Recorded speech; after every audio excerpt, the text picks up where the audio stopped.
लोकशाहीचा बुलंद आवाज, रिपब्लिकन वार्ता महाराष्ट्र। देवणी तालुक्यात जिल्हा परिषद व पंचायत समितीच्या निवडणुकीसाठी 9 जागांसाठी 77 उमेदवारांचे नामनिर्देशन दाखल।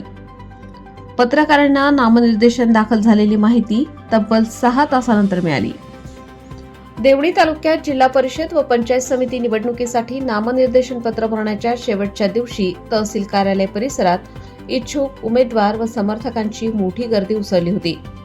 अवघ्या 9 जागांसाठी तब्बल 77 उमेदवारांनी आपले उमेदवारी अर्ज दाखल केल्याने निवडणूक रिंगण चांगलेच तापले आहे। निवडणूक आयोगाने महाराष्ट्रात सातत्याने निवडणुकांचा सपाटा लावला असून स्थानिक स्वराज्य संस्थांच्या 3ऱ्या टप्प्यात राज्यातील 12 जिल्ह्यातील जिल्हा परिषद व पंचायत समिती निवडणुकांची अधिसूचना जाहीर करण्यात आली आहे। कमी कालावधीत नामनिर्देशन प्रक्रिया, अधिक कागदपत्रांची पूर्तता व किचकट नियमावली यामुळे इच्छुक उमेदवारांची मोठी दमछाक झाल्याचे चित्र देवणी तालुक्यात पाहायला मिळाले। देवणी तालुक्यातील 3 जिल्हा परिषद गट व 6 पंचायत समिती गणांसाठी विविध राजकीय पक्षांचे उमेदवार तसेच अपक्ष इच्छुकांनी मोठ्या संख्येने अर्ज दाखल केले आहेत। भारतीय जनता पार्टी व राष्ट्रीय काँग्रेस पक्षानेही आपापल्या अधिकृत उमेदवारांची नामनिर्देशन पत्रे दाखल केली आहेत। एकूण 77 उमेदवारांनी आपले नशीब आजमावले असून त्यामुळे यंदाची निवडणूक अत्यंत चुरशीची होण्याची शक्यता आहे।